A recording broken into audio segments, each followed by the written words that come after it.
నమస్తే, మీరు చూస్తున్న సిటీ న్యూస్. నా పేరు శ్రీనివాస్. ముందుగా హెడ్లైన్స్. రాష్ట్ర ప్రభుత్వ రైతు వ్యతిరేక చర్యలపై మండిపడ్డ బీఆర్ఎస్. నిరసనగా నియోజకవర్గాల్లో పార్టీ ఆధ్వర్యంలో రాస్తారోకోలు, ధర్నాలు. ఆర్ఎంపీ ఎంపీలపై దాడులను నిలిపేయాలని అనుభవ వైద్య సంఘం డిమాండ్.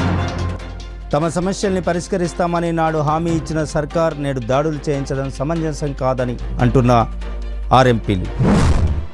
రాష్ట్ర ప్రభుత్వం సీఎం రేవంత్ రెడ్డి నాయకత్వంలో అనుసరిస్తున్న రైతు వ్యతిరేక విధానాలకు నిరసనగా గురువారం మంచిర్యాల పట్టణంలోని ఐబీ చౌరస్తాలో మాజీ ఎమ్మెల్యే నడిపెల్లి దివాకర్ ఆధ్వర్యంలో టీఆర్ఎస్ పార్టీ ఆధ్వర్యంలో రాస్తారోకో చేసి ధర్నా నిర్వహించారు.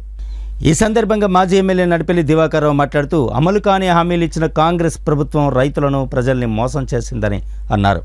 జిల్లాలో వరి ధాన్యం కొనుగోలు సందర్భంగా 500 బోనస్ మాట ఇచ్చి మర్చిపోయిందని, ఈ మాటే ఎత్తడం లేదని, రుణమాఫీ రేపు మాపు అంటూ దాటవేస్తున్నారని, ఈ విధంగా రైతులను నిండా ముంచి మోసం చేస్తున్నారని అన్నారు.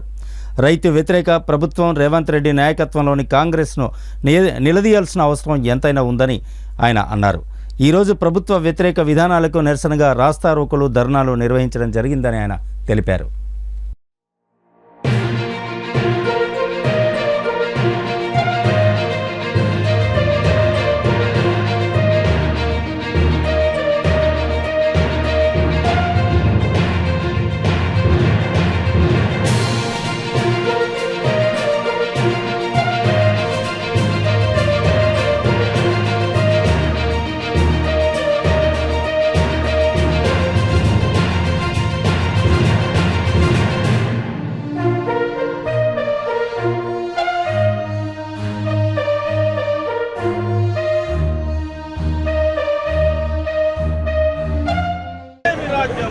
$4,000 కోట్లు వడ్డీ తెచ్చి ఆనాడు వడ్లు కొన్నారు.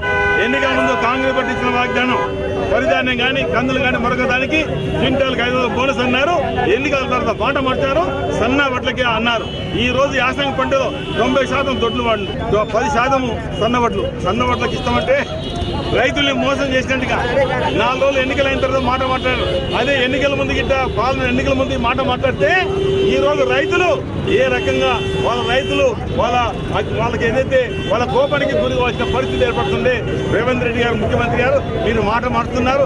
ఎన్నికల ముందు తప్పుడు వాగ్దానాలు, ఎన్నికల ముందు అమలు కాని వాగ్దానాలు చేసి 4 ఓట్లు దండుకొని అన్ని విధాల గవర్నమెంట్ ఫెయిల్యూర్ అయిందంటే రేవంత్ రెడ్డి గారి ప్రభుత్వం అనే మాట కూడా చెప్పడం జరుగుతుంది.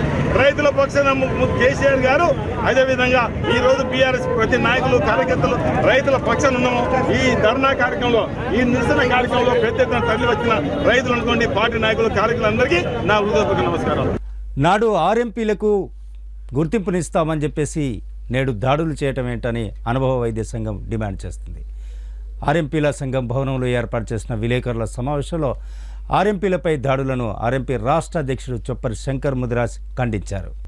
ఈ సందర్భంగా తెలంగాణ అనుభవ వైద్య సంఘం రాష్ట్ర అధ్యక్షుడు చొప్పరి శంకర్ ముదిరాజ్ మాట్లాడుతూ ఆర్ఎంపీలపై తనిఖీలు ఏదైతే ఉందో అది సరైంది కాదని అన్నారు. వైఎస్ రాజశేఖర రెడ్డి హయాంలోనే ఆర్ఎంపీలకు ప్రత్యేక గుర్తింపు వచ్చిందని ఆయన గుర్తు చేశారు. ఆ తర్వాత వచ్చిన ప్రభుత్వం తెలంగాణ ఉద్యమంలో ఆర్ఎంపీలు ఎంతో కృషి చేసి కీలక పాత్ర పోషించారని, తెలంగాణ ఆవిర్భావన తర్వాత ఎంతో కృషి చేసినటువంటి ఆర్ఎంపీలను గుర్తిస్తామని మాట ఇచ్చిన ప్రస్తుత టీఆర్ఎస్ పార్టీ మాజీ ముఖ్యమంత్రి కల్వకుంట్ల చంద్రశేఖరరావు మాట తప్పారని ఆయన గుర్తు చేశారు. అనంతరం వచ్చినటువంటి కాంగ్రెస్ పార్టీ తమ సమస్యల్ని పరిష్కరిస్తామని హామీ ఇచ్చినప్పటికీ అది నెరవేర్చక వైద్యాధికారులతోటి దాడులు చేపించడం ఏ మేరకు సమంజసమని ఆయన ప్రశ్నించారు. వెంటనే దాడులను ఉపసంహరించుకోవాలని ఆయన డిమాండ్ చేశారు. లేని పక్షంలో తెలంగాణ ముఖ్యమంత్రి రేవంత్ రెడ్డిని కలిసి తమ సమస్యల్ని పరిష్కరించాలని వినతిపత్రం ఇవ్వడం కాకుండా ఆందోళన కార్యక్రమాలు నిర్వహిస్తామని ఆయన ఈ సందర్భంగా హెచ్చరించారు. నమస్కారాలు. గత వారం రోజులుగా మంచిర్యాల జిల్లాలో గ్రామీణ వైద్యులైన ఆర్ఎంపీ ఎంపీలపైన దాడులు కొనసాగుతున్నాయి. మెడికల్ కౌన్సిల్ పేరుతో అధికారులు క్లినిక్లకు వెళ్ళి వాళ్ళను అవమానపరుస్తూ పేద ప్రజలకు వైద్యాన్ని అందిస్తూ ఎన్నో ఏళ్లుగా సేవలు అందిస్తున్నటువంటి గ్రామీణ వైద్యులను అవమానపరుస్తున్నారు. వెంటనే రాష్ట్ర ముఖ్యమంత్రి గారు, వైద్య ఆరోగ్య శాఖ మంత్రి గారు చొరవ తీసుకొని ఈ దాడులను నిలిపివేయాలని చెప్పి మేము తెలంగాణ అనుభవ వైద్యుల సంఘాల సమాఖ్య రాష్ట్ర అధ్యక్షుడిగా నేను రాష్ట్ర ప్రభుత్వాన్ని కోరుతున్నాను. ఈ దాడులను మా సంఘం పరంగా రాష్ట్ర వ్యాప్తంగా ఖండిస్తున్నాం.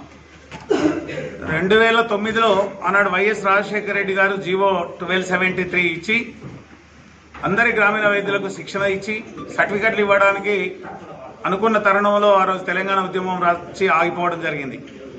మరి ఎన్నికల మేనిఫెస్టోలో పెట్టినటువంటి టీఆర్ఎస్ పార్టీ అన్నాడు అధికారంలోకి వచ్చిన తర్వాత 428 జీవో ఇచ్చి శిక్షణ కూడా మామూలుగా స్టార్ట్ చేసి అది ఎటు కాకుండా చేయడం అది బంద్ అయిపోయింది. మరి నిన్న ఎన్నికల్లో గెలవక ముందు కాంగ్రెస్ పార్టీ ఎన్నికల మేనిఫెస్టోలో పెట్టి 6 మాసాల్లో శిక్షణ ఇచ్చి గ్రామీణ వైద్యులకు అందరికీ సర్టిఫికెట్స్ ఇస్తామని ఒకవైపు చెప్తున్న క్రమంలోనే ఈ మెడికల్ కౌన్సిల్ అనేది సందట్ల సడమియలాగా వచ్చి ఈ విధంగా ఎన్నో ఏళ్ల నుంచి వైద్యం చేసుకునే వాళ్ళను ఎక్కడైనా ప్రమాదాలు జరిగితే నష్టాలు జరిగితే ఇబ్బందులు జరిగితే చేయొచ్చు, కానీ ముక్కుమ్మడిగా దాడి చేయడం అంటే మేము రాష్ట్ర ప్రభుత్వాన్ని ఏం కోరుతున్నామంటే పగోని చేతికి కత్తిచ్చి మా గొంతు కోయాలనుకుంటున్నారేమో అని మాకు అనుమానం వ్యక్తం అవుతున్నది. మరి మా ఓట్లతో గెలిచినటువంటి ఎమ్మెల్యేలు ఈ ప్రాంతంలో ఉన్నారు. ఈ పెద్దపల్లి పార్లమెంట్లో అయితే ఒక్క సీటు కూడా వేరే పార్టీకి పోకుండా కాంగ్రెస్ పార్టీకి గెలిచినటువంటి పరిస్థితి ఉంది. మరి మీ ప్రభుత్వం మీ పార్టీ కదా మాకు హామీ ఇచ్చింది మీకు గుర్తింపిస్తా అని. అందుకని దయచేసి మీరు వెంటనే ముఖ్యమంత్రి గారితో మాట్లాడతారా? మేము సిద్ధంగా ఉన్నాం మీతో చర్చలు చేయడానికి. రాష్ట్ర ప్రభుత్వంతో వెంటనే శిక్షణ తరగతులు ప్రారంభించి మాకు సర్టిఫికెట్లు జారీ చేయాలని చెప్పి కోరుతున్నాం. గ్రామీణ వైద్యులారా, మన పరిధిని మించి వైద్యం చేయకూడదు. మీ పరిధిలో వైద్యం చేయండి. ఏ క్లినిక్ మూసివేయకూడదు. ఒకవేళ ఏదైనా ఇదే విధంగా దాడులు కొనసాగిస్తే ప్రజలను మేల్కొల్పండి, దండోర వాయించండి. మీకు సూది ఇయ్యద్దట, గోలి ఇయ్యద్దట, మంది ఇయ్యద్దట. మరి ఎవడిస్తాడు రేపు పొద్దుగాల అనేది ప్రజలకు మేల్కొల్పండి. అప్పుడే వాళ్ళు చూసుకుంటారు. ఎంతో మందిని చూస్తున్నాం, కరెంట్ అధికారులను రూములు వేసిండ్రు ప్రజలు అని. అదేవిధంగా మరి వైద్యం చేయొద్దని చెప్పి ప్రజలకు వైద్యం అందించదంటే మరి రేపు పొద్దుగాల అలాంటి సంఘటనలు జరిగితే దానికి రాష్ట్ర ప్రభుత్వం వైద్యాధికారులే బాధ్యత వహించాల్సి ఉంటుందని చెప్పి తెలియజేస్తున్నాం. మీరు ఎక్కడ మనోనిబ్బరాన్ని కోల్పోవద్దు. అవసరం అనుకుంటే హైదరాబాద్కు చలో హైదరాబాద్ కార్యక్రమాన్ని కూడా ఏర్పాటు చేస్తాం. సంఘాలు ఏవైనా, ఎవరు ఏ నాయకులైనా, మీరు ఎంతమంది నాయకులైనా కావచ్చు, కానీ గ్రామీణ వైద్యుల యొక్క ఆత్మగౌరవాన్ని కాపాడడానికి కొట్లాడిన వాడే నాయకుడు కానీ ఏదో లెటర్ ప్యాడ్లు విజిటింగ్ కార్డులు పెట్టుకునే మోసపకారులను నమ్మొద్దు. ఇలా తెలంగాణ అనుభవ వైద్యుల సంఘాల సమాఖ్య 1,00,000 మందితో బహిరంగ సభ పెట్టి గర్జించి ఆనాడు జీవో తీసుకొచ్చింది. ఆనాడు చలో అసెంబ్లీ కార్యక్రమం పెట్టి ఆనాడు జరుగుతున్న దాడులను ఎదిరించినటువంటి పరిస్థితి చంద్రబాబు గవర్నమెంట్లో. ఈనాడు రాష్ట్ర ప్రభుత్వంతో కొట్లాడుతున్నాం. కేంద్ర ప్రభుత్వం ద్వారా కూడా చైనాలో చేసినటువంటి చట్టాన్ని దేశవ్యాప్తంగా చేయాలని ఫెడరేషన్ డిమాండ్ చేస్తూ లయన్స్ క్లబ్ ఆఫ్ మంచిర్యాల ఆధ్వర్యంలో నిర్వహిస్తున్న జిల్లా కేంద్రంలోని మాతా శిశు ఆరోగ్య కేంద్రంలో నిత్య అన్నదాన కార్యక్రమానికి ఈ రోజుతో 200 రోజులు పూర్తయిన సందర్భంగా 50వ సంవత్సరంలో ప్రవేశించి స్వర్ణోత్సవాల వైపు పరిగెడుతున్న లయన్స్ క్లబ్ సభ్యులు ఈరోజు నిత్యాన్నదాన కార్యక్రమాన్ని చేపట్టారు. ఈ సందర్భంగా Mancherial senior lion member lion V Madhusudan Reddy ఆధ్వర్యంలో ప్రత్యేక భోజన సదుపాయాలతో పాటు పండ్లు పంపిణీ కార్యక్రమాన్ని చేపట్టారు. ఈ సందర్భంగా కార్యక్రమ program chairman B Madhusudan Reddy మాట్లాడుతూ లయన్స్ క్లబ్ మంచిర్యాల ఆధ్వర్యంలో పట్టణానికి దూరంగా ఉండి వివిధ ప్రాంతాల నుండి వైద్యం నిమిత్తం ప్రతిరోజు వచ్చిన 200 మంది పేద ప్రజల సౌకర్యార్థం ప్రారంభించిన ఈ బృహత్తర కార్యక్రమాన్ని దిగ్విజయంగా లయన్స్ క్లబ్ సభ్యులు సహకారంతో ఈ రోజుకు 200వ రోజుకు చేరినట్టు, ఈనాటికి దాదాపు 11 లక్షల రూపాయలు ఈ కార్యక్రమం మీద ఖర్చు చేసినట్లు ఆయన తెలిపారు. ఇంకా 165 రోజులు ఈ కార్యక్రమాన్ని కొనసాగిస్తామని ఆయన తెలిపారు. ప్రజలు ఈ కార్యక్రమాన్ని సద్వినియోగపరచుకోవాలని ఆయన విజ్ఞప్తి చేశారు.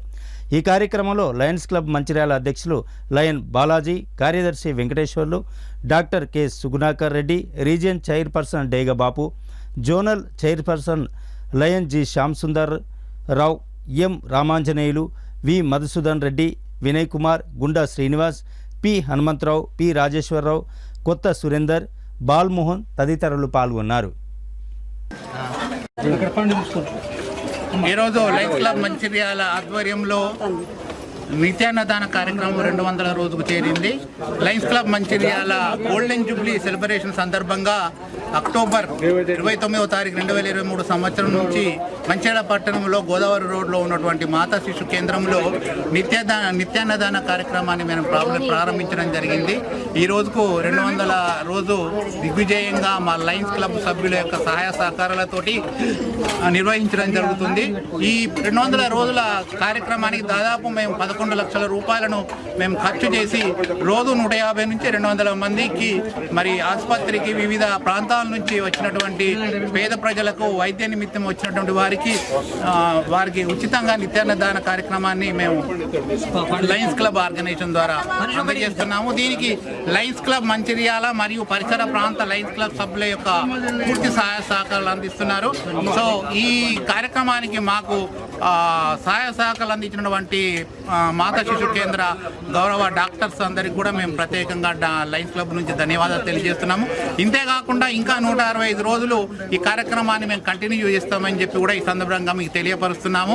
ఈ కార్యక్రమాన్ని 365 రోజులు నిర్వహించాలని చెప్పేసి ప్రారంభించిన రోజే మేము చెప్పడం జరిగింది. సో కాబట్టి ఈ కార్యక్రమాన్ని మరి ప్రభుత్వ ఆసుపత్రికి వివిధ ప్రాంతాల నుంచి వచ్చినటువంటి ప్రజలు సద్వినియోగపరచుకోవాల్సిందిగా నేను విజ్ఞప్తి చేస్తూ మరొకసారి లయన్స్ క్లబ్ గౌరవ సభ్యులందరికీ కూడా హృదయపూర్వకంగా కృతజ్ఞతలు ధన్యవాదాలు తెలియజేస్తున్నాను.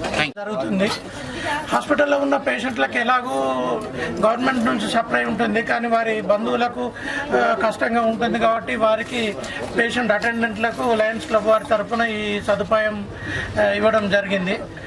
వారు ఇది మంచి క్వాలిటీతోని కంటిన్యూస్గా చేయడాన్ని నేను అభినందిస్తున్నాను. అలాగే ధన్యవాదాలు తెలుపుతున్నాను. Thank you. ఇట్లా అన్నదానం చేసి సార్లకు అందరికీ ధన్యవాదాలు. మాకు ఎక్కడి నుంచో ఇక్కడి నుంచి వచ్చిన వాళ్ళకు అన్నదానం చేస్తాను, వాళ్ళకు ధన్యవాదాలు తెలుపుతున్నాను. వరి ధాన్యానికి క్వింటాలకు 500 రూపాయల బోనస్ చెల్లిస్తానని ప్రకటించిన కాంగ్రెస్ ప్రభుత్వం ముఖ్యమంత్రి ఇప్పుడు సన్నవడ్లకు మాత్రమే బోనస్ ఇస్తామని రాష్ట్ర రైతాంగాన్ని మరోసారి వంచిన కాంగ్రెస్ ప్రభుత్వంపై కన్నెర చేసిన చెన్నూరు నియోజకవర్గ రైతులు ఈ సందర్భంగా నిరసన కార్యక్రమం చేపట్టారు. ఈ కార్యక్రమంలో రైతులతో పాటు బీఆర్ఎస్ నాయకులు పాల్గొన్నారు.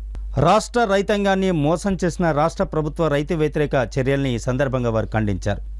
రాష్ట్ర రైతాంగానికి మద్దతుగా చెన్నూరు నియోజకవర్గ కేంద్రంలో కాంగ్రెస్ ప్రభుత్వానికి వ్యతిరేకంగా ర్యాలీ నిర్వహించి రోడ్డుపై బైఠాయించి నిరసన తెలిపారు చెన్నూరు బీఆర్ఎస్ నాయకులు, కార్యకర్తలు.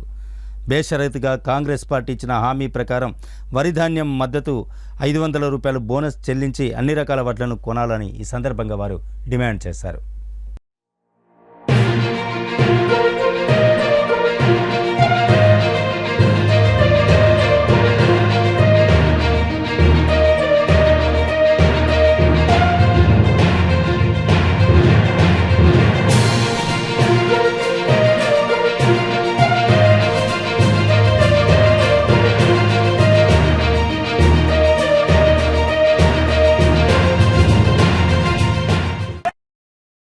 రాష్ట్ర వ్యాప్తంగా మన తెలంగాణ సాధించినటువంటి తెలంగాణ ఆత్మ గౌరవానికి తన ప్రాణాలు సైతం అడ్డుపెట్టి తెలంగాణ సాధించినటువంటి మన తెలంగాణ బాబు కేసీఆర్ సార్ పిలుపు మేరకు ఈ రోజు రైతుల పక్షాన నిలబడి ప్రతి నియోజకవర్గంలో రైతుల కోసం నిరసన కార్యక్రమం చేపట్టడం జరిగినది.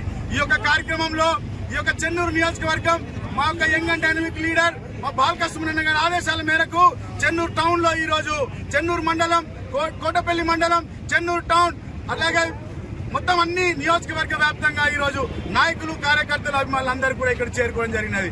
ఈ యొక్క రైతులకి ఆ రోజు ఎన్నికల్లో ప్రతి ఒక్క వడ్లకి కింటాకి 500 రూపాయలు బోనస్ ఇస్తానటువంటి ఈ యొక్క రేవంత్ రెడ్డి సర్కార్ ఈ రోజు మరొకసారి ఘరానా మోసానికి దిగి రైతులని మరొకసారి వంచే విధంగా సన్నపు రైతులకు మాత్రమే ఈ రోజు కింటాకి 500 రూపాయలు బోనస్ ఇస్తా అన్నారు. ఒక్కసారి యావత్ తెలంగాణ ప్రజలారా ఈ యొక్క ఘరానా మోసగాళ్ళకే మోసగాడు ఈ రేవంత్ రెడ్డిని ఒక్కసారి మీరందరూ కూడా ఆయన విషయంలో ఆలోచించాల్సిన అవసరం ఉంది. ఆ రోజు తను చెప్పినటువంటి అబద్ధపు మాటలు, మోసపూరిత వాగ్దానాలు విని ఆ రోజు మన కేసీఆర్ సార్ని మీరందరూ మనందరం ఓడగొట్టుకోవడం ఇది మాత్రం నిజంగా సిగ్గుచేటు చర్యగా నేను భావిస్తా ఉన్నాను. ఖచ్చితంగా మళ్ళీ తెలంగాణ రాష్ట్రంలో అందరూ రాష్ట్ర ప్రజలు సురక్షితంగా ఉండాలంటే మళ్ళీ మన కేసీఆర్ సార్ అక్కడ ఉన్నటువంటి సీఎం సీట్లో కూర్చుంటే తప్ప ఈ యొక్క ప్రజలకి న్యాయం జరగదని చెప్తా ఉన్నాను. ఈ యొక్క రైతు బంధు విషయంలో కూడా ఎకరానికి సంవత్సరానికి 15,000 రూపాయలు ఇస్తానటువంటి రేవంత్ రెడ్డి కేవలం 3 ఎకరాలున్న రైతులకు మాత్రమే 10,000 రూపాయలు మాత్రమే ఇచ్చింది. ఈ విషయాన్ని కూడా మీరు గమనించాలి. అలాగే ఏదైతే రుణమాఫీ చేస్తున్నారో 2 లక్షల రుణమాఫీ దాన్ని ఊసే లేదు. ఆ రోజు ఒక మాట అంటాడు, ఈ రోజు ఒక మాట అంటాడు. మొన్న పార్లమెంట్ ఎన్నికల్లో పార్లమెంట్ సభ్యులను అత్యధికంగా గెలిపించండి, మీ అన్ని కోరికలు నెరవేరుస్తా అంటారు. అంటే కనీసం అవగాహన లేని వ్యక్తి, ప్రజల పట్ల కనీసం ఆలోచన లేని వ్యక్తి ఈరోజు సీఎం గా ఉండడం మన తెలంగాణ ప్రజల దురదృష్టం అని నేను చెప్తా ఉన్నాను. ఈ యొక్క రేవంత్ రెడ్డి నోరా మూసినది అని నేను అడుగుతా ఉన్నాను. ఎప్పుడు మాట్లాడినా అబద్ధపు మాటలు, కంపు మాటలు తప్ప ఎక్కడ కూడా న్యాయమైన మాటలు, ప్రజల పక్షాన నిల్చొని ప్రజల కోసం మంచి చేద్దామని ఆలోచన లేని వ్యక్తి. మరొకసారి చెప్తా ఉన్నాను, ఈ యొక్క రైతులని మోసం చేసినట్టయితే రైతులు ఖచ్చితంగా కర్ర కాల్చి వాత పెడతారు. మీకు మొన్న జరిగినటువంటి ఎంపీ ఎన్నికల్లో ఖచ్చితంగా వాత పెట్టిండ్రు. రేపు జూన్ 4వ తారీఖు నాడు మీ అందరికీ అర్థమవుతుంది. మరొకసారి రేపు స్థానిక ఎన్నికల్లో కూడా రైతుల పక్షాన బీఆర్ఎస్ పార్టీ ఉంటది. బీఆర్ఎస్ పార్టీతో పాటు రైతులు కూడా ఉంటారు, కేసీఆర్ సార్తో ఉంటారని చెప్పి నేను చెప్పుకుంటూ ఈ నిరసన కార్యక్రమానికి వచ్చిన ప్రతి ఒక్కరికి నేను హృదయపూర్వకంగా పేరు పేరున ధన్యవాదాలు తెలియజేసుకుంటాను. జై తెలంగాణ, జై తెలంగాణ. ఇతరుల భూమిని కబ్జా చేసి అక్రమంగా నిర్మాణాలు చేస్తున్న తమపై న్యాయవాది బీఆర్ఎస్ నేత ఎంవి గుణ చేసిన ఆరోపణలు అవాస్తవమని జుమ్మిడి విశ్వనాథం, నేతకాని సంఘం రాష్ట్ర వర్కింగ్ ప్రెసిడెంట్ ప్రేమ్ కుమార్లు తెలిపారు. మందమరి పట్టణ ప్రెస్ క్లబ్లో నిర్వహించిన విలేకరుల సమావేశంలో వారు మాట్లాడుతూ సర్వే నెంబర్ 146/52లో గల భూమి తమకు సంబంధించినదని, కానీ మాకు సంబంధం లేని సర్వే నెంబర్ 146/63లో గల భూమిలో తాము నిర్మాణాలు చేపడుతున్నామని విలేకరుల సమావేశాలు పెట్టి ఎంవి గుణ తమల్ని అబాసుపాలు చేస్తూ అసత్య ఆరోపణలు చేస్తున్నారని వారు ఆరోపించారు. అసలు ఆ భూమికి తమకు ఎలాంటి సంబంధం లేదని, ఆ భూమి దుర్గమ్మ అనే మహిళకు సంబంధించిందని వారు ఏదైతే అడుగుతున్నారో ఒక్కసారి సర్వేయర్ను తీసుకువచ్చి సరైన భూమిని నిర్ధారణ చేసుకొని ఆ తర్వాత ఆరోపణలు చేయాలని సూచించారు. అదేవిధంగా తమ నిర్మాణాన్ని అడ్డుకుంటున్నామని ఆరోపణలు చేస్తున్నారని అన్నారు. ఆ భూమి వ్యవహారంలో ఎమ్మెల్యే వివేక్కు ఎలాంటి సంబంధం లేదని, ఆయన ఎమ్మెల్యే గెలుపొంది కనీసం 6 మాసాలు సైతం గడవలేదని, అనవసరపు విషయంలో ఎమ్మెల్యే పేరు తీసుకురావటం సరైంది కాదని సూచించారు. ఈ భూ వ్యవహారంలో ఎంవి గుణ తనకు 20 లక్షల రూపాయలు లేదా 10 గుంటల భూమి ఇవ్వాలని ఒత్తిడి చేస్తున్నాడని ఆరోపించారు. అదేవిధంగా అంతడుపుల నాగరాజు, బండి సదానందం పేర్లు చెప్తూ మమ్మల్ని బెదిరిస్తున్నారని అన్నారు. మందమరిలో 170 యాక్ట్ అమలులో ఉండగా తాము ఒక్కరమే నిర్మాణాలు చేపట్టామని, పట్టణంలో నిర్మించిన నిర్మాణాలను పర్మిషన్ లేకుండా ఎలా వచ్చిందని ప్రశ్నించారు. ఎంవి గుణ ఈ విధంగా దళితులను ఇబ్బందులకు గురి చేస్తున్నారని ఆరోపించారు. మున్సిపల్ అధికారులు సైతం మమ్మల్ని వేధిస్తున్నారని అన్నారు.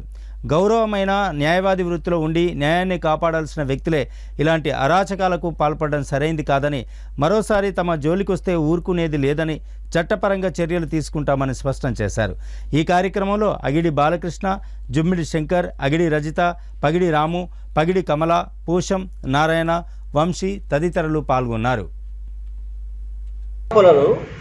170 యాక్టులో ఇండ్లు కట్టద్దు, ఇండ్లు కట్టడానికి వీల్లేదు అని నేను కోర్టుకు పోయి ఆర్డర్ తెచ్చిన, నేను అది తెచ్చిన అని గుణగారు అంటాడు. 170 యాక్టులో ఎన్ని వందల ఇండ్లు ఉన్నాయి, ఎన్ని వేల ఇండ్లు ఉన్నాయి, మేమంతా ఏడిపోకట. 170 యాక్టులో ఇల్లు కట్టద్దని ఏడున్నది. మరి కట్టిన ఇండ్లని బిల్డింగ్లు కొన్ని బస్తాల 3 అంతస్తుల బిల్డింగ్లు ఉన్నాయి, హిందూ గార్డెన్ ఉన్నది, ఇంకో గార్డెన్ ఉన్నది, 3-4 అంతస్తుల బిల్డింగ్లు ఉన్నాయి. ఆ బిల్డింగ్లన్నీ కూలగొట్టు. అవన్నీ ఎట్లా పర్మిషన్ ఇచ్చినావా? పర్మిషన్ ఇస్తేనే కట్టిరా, పర్మిషన్ ఇవ్వకుండా కట్టిందా? ఇక్కడ కమిషనర్ ఉన్నాడు, కమిషనర్ గారు ఉన్నాడు, టీపీఎస్ అంటాడు. టీపీఎస్ దేనికండి, దేనికి ఇస్తాడు? పర్మిషన్లు ఇస్తాడా? మరి కూలగొడతా అంటాడు. కూలగొట్టడానికి ఉన్నది ఆయన. టీపీఎస్ ఇంటి ప్లాన్ ఇచ్చడానికి పర్మిషన్ ఇచ్చడానికి ఉండాలి, లేదు కూలగొట్టడానికి ఉన్నాడు. ఇక్కడ టీపీఎస్ ఇండ్లు కట్టుకుంటా కూలగొడతా అంటాడు. ఎట్లా, ఏ రకంగా కూలగొడతావు? 170 లాక్లో మేము గత కొన్ని 100 సంవత్సరాలు ఉన్నాం. ఇక్కడ 100 సంవత్సరాలు ఎవరికి లేదు, ఎవరికి పర్మిషన్ లేదు, ఏ ఒక్కరికి కూడా పర్మిషన్ రాలేదు. పర్మిషన్ రాకుండా ఎవరైనా ఇల్లు కట్టుకుంటాను ఉంటాను కదా. ఈ పర్మిషన్ లేదు, మేము కట్టనీయం, ఇది చేసి ఈ గుణ అనిచరులని మమ్మల్ని ఏదో ఒక పేపర్ తెచ్చి మమ్మల్ని భయపెట్టుకుంటా ఇది చెప్తే మేము ఊకుండేది లేదు. ఎవడన్నా మా ఇల్లు కూలగొట్టడానికి కానీ గుళ్ళలు పెట్టినట్టు కానీ ఏదైనా చేస్తే మాత్రం ఖబర్దార్, మేము ఊరు అంత ఒకటై తరిమే పరిస్థితి వస్తుంది. ఆ పరిస్థితుల వరకు మీరు చూసుకోకండి. ఏదో ఉన్నది కదా, పక్కకున్నది మందవారికి 3 కిలోమీటర్ల దూరం ఉన్నది ఎస్సీ కాలనీ చూస్తారు బిడ్డ. ఎస్సీలో మేము గిట్ట గర్జిస్తే మీ పని మాత్రం ఎక్కడో అక్కడ పోతారు. మీ గుణాన్ని నువ్వు ఏ కులమో నీది మాకు తెలియదు, నువ్వు ఎందుకు మా మీద ఇచ్చేస్తానో మాకు తెలియదు. మా కులం గురించి నీకేం తెలుసో, నువ్వు ఎందుకు మరి మా మీద ప్రెస్ మీట్లు పెడతానో, నీ ఊరేదో నీ కథ ఏదో మాకు తెలియదు. నీ వెనుక ఉన్న నువ్వు ఏమన్నా అడిగితే ఎవరెవరి పేరు చెప్తున్నావు, అంతరపుల నాగరాజు పేరు చెప్తున్నావు, బండి సదానందం పేరు చెప్తున్నావు. ఏంది ఇది? ఈ బండి సదానందం ఎవరు, అంతరపుల నాగరాజు ఎవరు? మేము గత 40-50 సంవత్సరాలు మేము కూడా రాజకీయ జీవిత చరిత్రలు ఉన్నాం. 30 సంవత్సరాలు మేము కూడా చూస్తున్నాం. కానీ మీ లెక్క మేము చేయలేదు, మీ లెక్క ఎవరు మేము బెదిరియలేదు, మీ లెక్క ఎవరు మేము ప్రెస్ మీట్లు పెట్టలేదు, మీ లెక్క మీరు డబ్బులు ఇస్తారా మేము అనలేదు. నన్ను 10 గుంటల భూమి అన్ని 20 లక్షల డబ్బు అని. ఇదా అండి సమాజం? ఇదా నువ్వు చదువుకున్న రాజ్యాంగం? ఇదా నీ న్యాయవృత్తి చేసే వృత్తి? రాజ్యాంగాన్ని కాపాడవలసిన వ్యక్తివి నువ్వు. ఒక అడ్వకేట్ అని చెప్పుకుంటున్నావు, ఒక అడ్వకేట్ కదా చెప్పుకునే ఇదా? ప్రజలకు న్యాయం చేయాలా, ప్రజలను నాశనం చేయాలా? ఇటువంటి చెడు బుద్ధులు మానుకోకపోతే నీ ఇంటికి వచ్చి నిన్ను పోలీస్ స్టేషన్ తీసుకుపోయి అప్పచెప్పే పరిస్థితులలో మేము ఉంటాం. న్యాయపరంగానే మేమే దొంగపరంగా రాము, చట్టపరంగా వస్తాం, చట్టపరంగా అప్లికేషన్లు ఇస్తాం, చట్టపరంగానే నీ దగ్గరికి వస్తాం. ఇప్పటికే పోలీస్ కంప్లైంట్ ఇచ్చినాం. ఇక ముందు కూడా జరిగిన ఎలాంటి మాపై ఏది వచ్చినా నువ్వే. ఎలాంటి మా ఊరు వాళ్ళ కానీ నా మీద కానీ బెదిరింపు కాళ్ళే కానీ మీ మనుషుల టచ్ మామూలను బెదిరించడమే కాదు, ఏది చేసినా ఖచ్చితంగా ఈ గుణగారి బాధ్యత వహించాలి. గుణగారికి హెచ్చరిస్తున్నాం. ఇకనైనా నీ చదువుకున్న వృత్తికి న్యాయం చేయి. ఆయన ఎమ్మెల్యే గెలిచి 4 నెలలు అయితే లేదు. ఎమ్మెల్యేకు మా ఊరు వాళ్ళే పరిచయం ఇంకా కాలేదు. ఎమ్మెల్యే అండదండలు ఎమ్మెల్యే ఇది ఏందండి? గత 100 సంవత్సరాల నుంచి ఉన్న మా ఊరు గత 3 సంవత్సరాల నుంచి ఉన్న భూముల తిరిగి ఈయన వచ్చి చేసేది కార్యకర్తలం కాదు. మందవాళ్ళ ఎంపీటీసీ ఎలక్షన్ లేవు. నన్ను ఎంపీటీసీ దుమ్మిడి విశ్వనాథ్ ఎంపీటీసీ అని పెట్టారు. నేను మందవారు ఎప్పుడు ఎలక్షన్ జరిగినా నేను ఎప్పుడు ఎంపీటీసీ చేసినా వీళ్ళ భూమి నేను ఎప్పుడు కబ్జా చేసిన. నాకు అది కూడా బయట పెట్టాలి. నేను ఎప్పుడు ఎంపీటీ చేయలే కదా, నాకు ఎప్పుడు ఎలక్షన్లే లేదు. ఇక్కడ 170 యాక్ట్ అని మున్సిపల్ ఎలక్షన్లే లేవు అంటే దుమ్మిడి విశ్వనాథ్ ఎంపీటీసీ మా భూమి ప్రజాబలంతో ఏదో రాజకీయ బలంతో భూమి కబ్జా చేస్తాడు. ఏందండి ఇది? ప్రజలు గమనిస్తారు కదా. క్రితం గుణ అనే వ్యక్తి జుమ్మిడి విశ్వనాథ్ మీద ఆరోపణలు చేయడం ఇది సరికాదు అని చెప్పేసి గుణగారికి చెప్పడం జరుగుతుంది. అలాగే నేతకాని కులంలో మాకు చిచ్చుబెట్టి ఇచ్చేస్తున్నా అని చెప్పేసి అనుకునే ఈ గుణగారికి ఒకటి విన్నపం చేస్తున్నాం. మా దాంట్లో మీరు వచ్చి మాకు గొడవలు పెట్టడానికి మీరు ప్రయత్నిస్తే మాత్రం గుణగారికి చాలా ఇదిగా జరుగుతుంది. ఎందుకంటే ఆరోపణలు అన్నట్టు మా దగ్గర పేపర్స్ ఉన్నాయి, అన్నీ ఉన్నాయి, ఎవిడెన్స్ ప్రకారంగా చట్టం ఉంది, చట్ట ప్రకారంగా ఏదైనా చేయగలుగుతారు. కానీ ఇలాంటి తప్పుడు ప్రచారాలు చేస్తూ బాల్కసుమన్ గారి అండతోని ఈరోజు ఇలాంటి తప్పుడు ప్రచారాలు చేస్తే మాత్రం గుణగారు మీరు కూడా ఎక్కడెక్కడ దౌర్జన్యాలు చేసి ఎవరెవరిని బెదిరించి ఎక్కడెక్కడ మీరు చేశారో మాకు కూడా తెలుసు. ఇలాంటి తప్పుడు ఆరోపణలు మా మీద చేస్తే మాత్రం ఇది సరికాదని చెప్పేసి మీకు చెప్పడం జరుగుతుంది. అలాగే ఇలాంటి ఆరోపణలు చేసి మీరు డిమాండ్ చేస్తూ ఈరోజు మా విశ్వనాథ్ గారిని కూడా మీరు తిట్టడం కూడా జరిగింది. దాన్ని కూడా ఎవిడెన్స్ మా దగ్గర ఉంది. ఇక నేటి సిటీ న్యూస్ ముగించే ముందు హెడ్లైన్స్ మరోసారి. రాష్ట్ర ప్రభుత్వ రైతు వ్యతిరేక చర్యలపై మండిపడ్డ బీఆర్ఎస్. నిరసనగా నియోజకవర్గాల్లో పార్టీ ఆధ్వర్యంలో రాస్తారోకోలు, ధర్నాలు. ఆర్ఎంపీ ఎంపీలపై దాడులను నిలిపేయాలని అనుభవ వైద్య సంఘం డిమాండ్. తమ సమస్యల్ని పరిష్కరిస్తామని నాడు హామీ ఇచ్చిన సర్కార్ నేడు దాడులు చేయించడం సమంజసం కాదని అంటున్న ఆర్ఎంపీలు. నేటి సిటీ న్యూస్ ఇంతటితో సమాప్తం. తిరిగి మళ్ళీ ప్రసారమయ్యే సిటీ న్యూస్తో మళ్ళీ కలుద్దాం. అంతవరకు సెలవు, నమస్కారం. చూస్తూనే ఉండండి ప్రజా సమస్యల పరిష్కారం అయిన సిటీ న్యూస్.